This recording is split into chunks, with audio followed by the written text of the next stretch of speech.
नर्मदे हर नर्मदा प्रखर के इंटरव्यू की श्रृंखला में आज हम खंडवा शहर में श्री विनोद बिल्लोरे जी के यहाँ बैठे हैं और विनोद बिल्लोरे जी नर्मदा प्रांतीय नार्मदी ब्राह्मण समाज की धर्मशाला के अध्यक्ष हैं। हमारे समाज के काफ़ी सीनियर पर्सन हैं और समाज की राजनीति को, समाज के कार्यक्रमों को, महासभाओं को और अधिवेशनों को काफ़ी करीब से देखा है।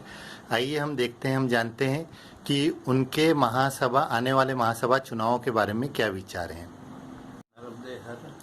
आने वाली जो महासभा के अध्यक्ष रहेंगे वो ऐसे रहें कि जो समाज में उनका एक अस्तित्व हो, सबसे मिलनसार हो और टाइम दे अपना समाज के लिए, ताकि समाज की जो गतिविधियां हैं उनमें वो अधिक से अधिक हिस्सा ले सकें। दादा 100 साल हो गए हैं, 1920 से 2020 तक। आपने महासभा के अधिवेशन भी खंडवा में या खंडवा में महासभा के प्रोग्राम भी देखे होंगे। महासभा को किस क्षेत्र तक आप सफल मानते हैं जो समाज सेवा में आगे आई है? तो ये जो महासभा का यही है कि वो हर एक जगह जा कर के जो संस्था के सदस्य हैं उनसे मिलके सामूहिक विवाह करवाना, जनेऊ करवाना, ये उनके विशेष कार्यक्रम रहते हैं। दादा, चूंकि आप धर्मशाला के अध्यक्ष हैं और धर्मशाला पे आपने काफ़ी काम किया है, तो धर्मशाला के बारे में भी कई विवादित बातें आती रहती है। मैं पर्टिकुलर धर्मशाला खंडवा की बात नहीं कर रहा हूँ, कई शहरों की बातें ऐसी है कि धर्मशालाओं में भी कई बार जो है वो जिसको पार्शलिटी टाइप कहते हैं, पक्षपात वाली स्थिति आती है कि परिचितों को काफ़ी कम में दे दी जाती है।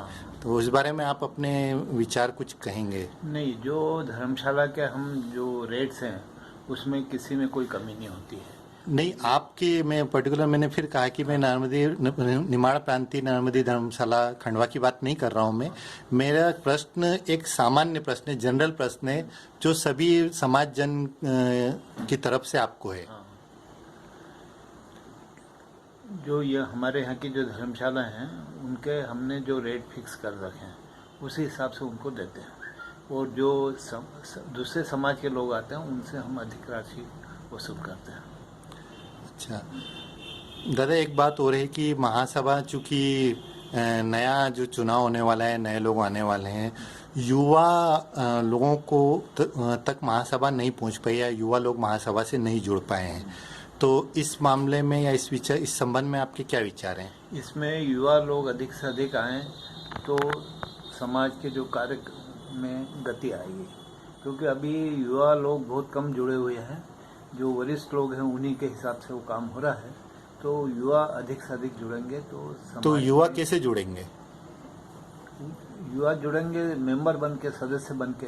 तो उनको मेंबर कौन बनाएगा? वो मेंबर मतलब जो संस्थाएं हैं उनमें भी युवा लोग हैं, तो वो युवाओं को हम उसमें मतलब उनको उन युवाओं को दादा एनकरेज कैसे करें अपन कि ना वो समाज से जुड़े? नहीं, जो ऑलरेडी जुड़े हुए हैं समाज से उन्हीं को हम मतलब आपका कहने का मतलब है कि कईयों में जुड़े हुए युवाओं को ये दायित्व दिया जाए कि वो नए युवाओं को जोड़े। हाँ, और दादा हम लोगों ने देखा है कि जो महासभा है वो भी, उसमें भी 3 अलग अलग कैटेगरी है। युवा महासभा है और महिला महासभा है और महासभा है। महिला महासभा के बारे में आप अपने ये विचार बताइए कि कहाँ तक सफल हो पाई है, कहाँ तक महिलाएं सारी अधिकांश जो महिला महासभा से जुड़ चुकी है? इसमें महिलाओं का जो कार्य रहता है वो प्रमोट करना रहता है कि जैसा कि बच्चों की जनेऊ को कार्यक्रम में प्रमोट करना, विवाह में प्रमोट करना, और उसके अलावा जो सामाजिक कार्य रहे उनमें गति देना। जनेऊ और पूजा और जो है सामूहिक विवाह, इन चीज़ों से अलग हटकर जो काम है महासभा के या है, उनमें हम कहाँ तक सफल हुए हैं और आगे हम और उसकी उम्मीदें कर सकते हैं? अब इसके अलावा भी सामान्य काम होते हैं और उसमें जैसा कि जो छात्र हैं उनको स्कॉलरशिप देना, उसको प्रमोट करना ताकि वो पढ़ करके और आगे बढ़े। आपके हिसाब से जो नया महासभा अध्यक्ष आएगा, हाँ, वो कौन कौन से उद्देश्य को ला सकता है, अपने साथ में ला सकता है? वो उनको यही लाना चाहिए कि एक तो पूरे समाज में उनकी कार्य की गति हो, हर क्षेत्र में जा कर के वहाँ पे लोकल कार्यों को बढ़ावा दें, जैसे सामाजिक विवाह, उपनयन संस्कार, ये जो हैं इनको वो बढ़ावा दें। और उसके अलावा जो एक सामूहिक विवाह होना चाहिए तो वो उसको प्रमोट करना चाहिए, ताकि लोगों को सामूहिक विवाह में अपनी बचत कर सकें और समाज के लिए वो कार्य कर सकें। इकाइयां जो काम कर रही है महासभा के अंडर में, उन इकाइयों का जो दायित्व है, वो दायित्व में समाज की इकाइयां कहाँ तक आप उसको सफल मानते हैं, और जो आसपास के क्षेत्र हैं उन क्षेत्रों से इकाइयां किस जुड़ पाई या नहीं जुड़ पाई, इस बारे में आप अब क्या कहना चाहेंगे? ये जो इकाइयां हैं इसमें हमारे खंडवा में तो जो धर्मशाला है उसके ही बॉडी जो है वो उसकी इकाई है। तो हम लोगों का यही है कि जो समाज के जो गांव हैं वहाँ पर हम जैसा उपनयन संस्कार कराना, सामूहिक विवाह कराना आदि को हम प्रचारित करके उसको करवाते हैं। दादा, प्रश्न ये रहता है कि इकाइयां जो काम कर रही है, जो इकाइयों ने, वो तो कम से कम जैसे खंडवा शहर की इकाई है तो खंडवा के क्षेत्र में लोगों से मिल रही है और काम कर रही है, लेकिन खंडवा के जो आसपास के क्षेत्र हैं, जैसे पंधाना ले लो या मूंदी ले लो या कोटवाड़ा ले लो, यहाँ के लोगों तक इकाइयाँ पहुँच रही है क्या? उन लोगों से संपर्क करती है क्या? उनको, ये खंडवा की बात नहीं कर रहा हूँ मैं, ये हर शहर से मेरा ये है कि क्या इकाइयाँ उनसे उस कामों में सफल हो रही है या इकाइयों को और भी कुछ परिवर्तन करना चाहिए? नहीं, हम उन लोगों से संपर्क करते हैं, जब उनकी कोई समस्या आती है तो उसका निराकरण करते हैं, और उस क्षेत्र में सामूहिक विवाह करना या उपनयन संस्कार कराना, इसके संबंध में भी उनको मार्गदर्शन देते हैं। बाकी इकाई जो आने वाली है उनमें, उनके लिए आपके क्या संदेश हैं? इकाइयाँ जो आने वाली है वो एक तो पूरे समाज के संपर्क में रहे, दूसरा वो अपने दायित्व को समझ करके जो सामूहिक विवाह है, उपनयन संस्कार है आदि को वो कराए।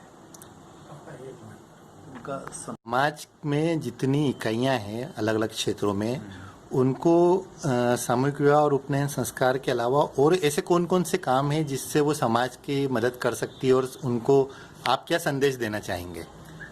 समाज में जो उपनयन संस्कार और सामूहिक विवाह के अलावा उस क्षेत्र में विद्या का ये हो, गांव में जाकर के वो पढ़ाई के लिए बच्चों को ये करें, आगे बढ़ाएं। और उसके अलावा जो हमारे समाज में जो कुरीतियाँ हैं उनको भी ये ख़त्म करना है। कुरीतियाँ जैसा कि जो मृत्यु के पश्चात जो भोज कराते हैं, ये करते हैं, तो ये चीज़ों को कम करवाना, और साथ ही शिक्षा का प्रचार ज़्यादा हो, और उसमें उनको उद्योग में वो जाएं, उनको सर्विसेज मिले, और क्षेत्र को देखते हुए वहाँ पे जो भी वो उद्योग स्थापित कर सके वो करने में उनको सहायता करना। दादा, समाज में अभी हम ये देख रहे हैं कि युवा जो हैं वो समाज से अलग हो रहे हैं, समाज से जुड़ नहीं पा रहे हैं। युवक और युवतियाँ, कई जगह ऐसी स्थिति आती है कि वो समाज के अतिरिक्त कहीं और शादी करने के बारे में सोचते हैं, विवाह के बारे में सोचते हैं और करते भी हैं। तो ऐसी क्या चीज़ें होना चाहिए जिससे वो समाज से ही जुड़े रहें, ये, और इसमें आप उन बच्चों को क्या संदेश देना चाहेंगे? वो समाज से जुड़े रहें। अब इसमें क्या, जो समाज की इकाइयाँ हैं इनका भी ये कर्तव्य है कि उनको आपस में जोड़ें, और जो भी ऐसे सामूहिक कार्य रहते हैं उनमें उनको प्राथमिकता दें और उनको आगे बढ़ाएं। आप समाज की महिलाओं को क्या संदेश देना चाहेंगे? समाज की महिलाओं को यही है कि वो अपने दायित्व का पूरा ये करें। उसमें दायित्व में मतलब क्या है कि बच्चों का जो शादी वगैरह होती है तो वो समाज में ही होना चाहिए, उसको बढ़ावा दें, और शिक्षा के लिए युवतियों को आगे बढ़ाएं। बहुत बहुत बढ़िया आपके विचार है, और महिलाओं को ये सोचना चाहिए कि बच्चों की शादियाँ समाज में ही हों। और दादा, आपने बहुत अच्छे से सारे क्वेश्चंस के आंसर दिए हैं, और उम्मीद है कि आपके जो विचार है उनको आज की युवा पीढ़ी ग्रहण करेगी। धन्यवाद। नर्मदे हर दादा।